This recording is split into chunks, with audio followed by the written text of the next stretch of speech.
ሰላም ሰላም ውድና የተከበራችሁ ቤተሰብ እንዴት ናችሁ? ሰላም ናችሁ? ሰላማችሁ ይብዛ ባላችሁበት ቦታ ሁላችሁም እህት ወንድሞቼ በስደት ዓለም ያላችሁ እንዴት ናችሁ?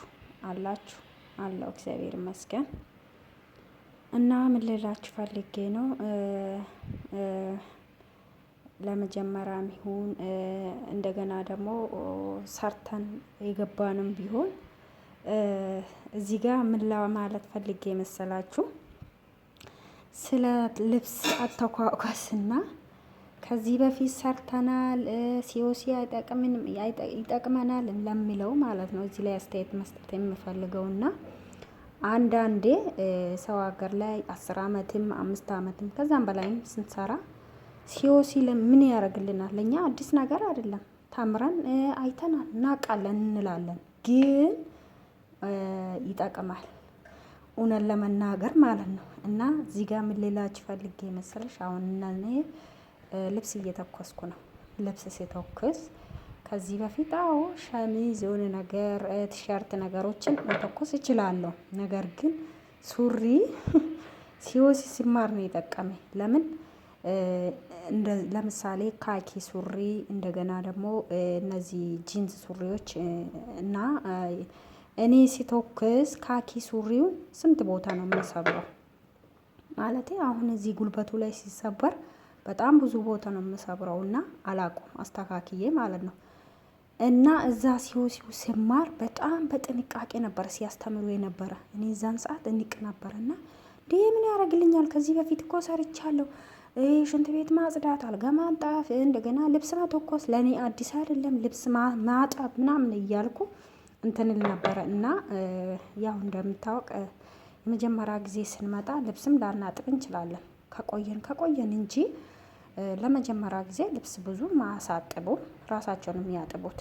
ግን እዚህ ጋር ቶክስ ሽንት ቤት ማጽዳት ምናምን እናጸዳለን። በጣም የተለያየ በየሰው ሀገሩ ላይ በየሀገሩ ላይ ይለያያል። እና እኔ ሲኦሲን በመማሬ በጣም ጠቀመኝ። ለምን ልላችሁ ፈለኩ መሰላችሁ? እና ስርዓቱ አያያዙ እዛ ጋር ዝም ብለን በቃ የሆነ ነገር የነገሩን ነገር ነው የምንሰራ። እና በአሁኑ ሰዓት የበፊቱ ማዳሞች እና የአሁኖቹ እንደውም ይለያያል። ለምን የበፊቱ በቃ አዲስ ሲወስዱ ያው አዲስ ነች እናስተምራታለን ይላሉ።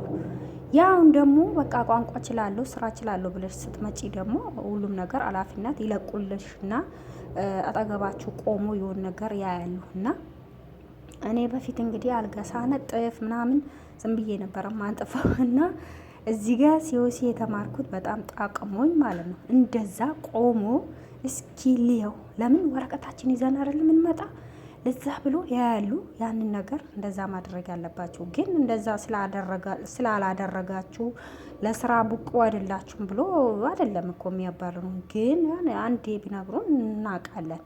እና እዚህ ጋር ምን ልላችሁ ፈልጌ መሰላችሁ፣ ሱሪ ውስጥ ሲተኩሰው ብዙ ጊዜ ያስቸግረኝ ነበር። እና እዛም በጣም በቃ ሳየው ስታከል ምን ስል እዚህ ጋር ይሄ መስመር ይሄ እንደዚህ እንትን ዋላ አይደለ ይሄ ስፌቱ ላይ በዛም እየተቀያየረ የሆነ በቃ እንዳይሰበር ሁለቴ እንደዚህ እንደዚህ መስመር እንዳያወጣ በጥንቃቄ ነበረና ቆይቼ 2 ዓመት ከተኩል ምናምን እስከመሆን ድረስ እግዚአብሔር ይመስገን ሰዎች በጣም ጥሩ ናቸው።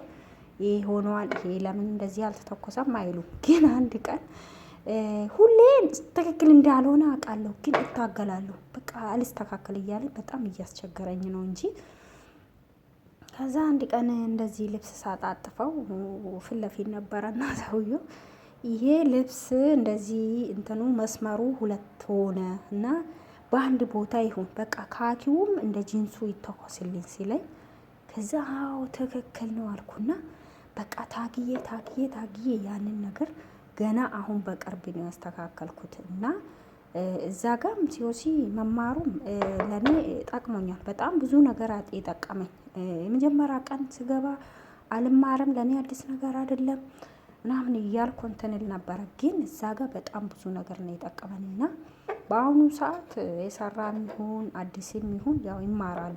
የሰሩት ጋር በፍጥነት በአንዴ ነው ያንን ነገር የሚይዙት።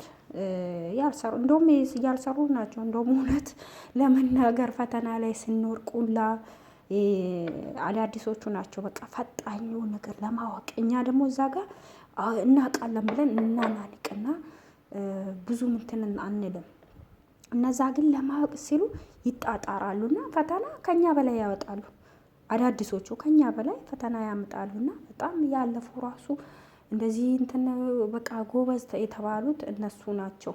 እኛ ከመናናቃች በቃ የሆነ ነገር በቃ ትልቅ ቦታ ወይም ደግሞ እንደምናውቀው ራሳችን ኮፍትሳን እንትን ላይ ራሳችን አድርገን ይሄማ አዲስ ነገር አይደለም እስኪ ያሳዩን ምናምን እንላቸዋለን። ግን እዛ ጋር በተግባር ልንሰራ ስንል ስራው እንደሚከብደን እኔ በጣም ነው ያጋጠመኝና እንደዛ እላቸዋለሁ ውድ ቤተሰቦቼ።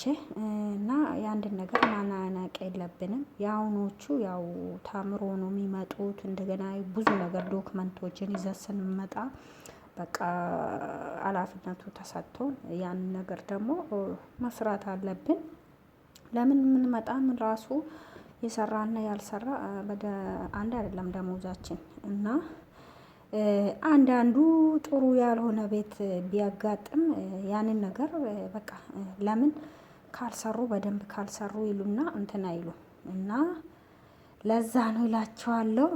ብዙ ጊዜ እንግዲህ ከሀገር ቤት ስንገባ እዛ ያው መቼም ከሀገር ቤት ሲገቡ አይቀመጡም አንድ ቦታ። የኑሮ ሁኔታ እንደገና ሰርተን እዚህ ጋር ለምንድን ነው እንደዚህ ዝቅ ብለን የምንኖረው? ሄደን አሁን ተሰደን እንሰራለን እንላለን ስንል ደግሞ እንደገና እንደ አዲስ ነው ሲሆን ጀምረን ደግሞ የምንማረውና ሰርቼ ስለመጣው መማር የለብኝም አንበል እላቸዋለሁ።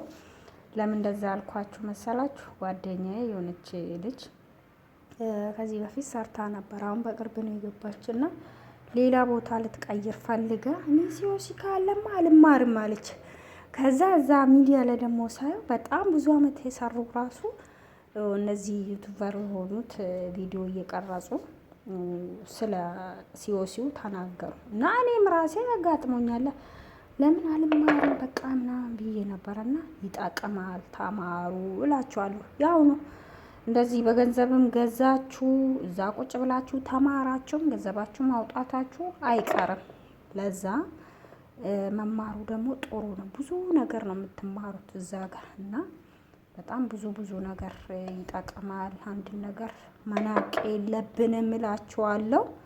እኔ በቃ ከገባው በኋላና ተምሬ ውስጥ ሆኜ ተምሬ ከጨረስኩትና ያንን ሲሆን ከወሰርኩ በኋላ ለካ ጥሩ ነው። እኔ መጀመሪያማ አልማርም ብዬ ነበር አልኩና እንትን አልኩላችኋለሁ።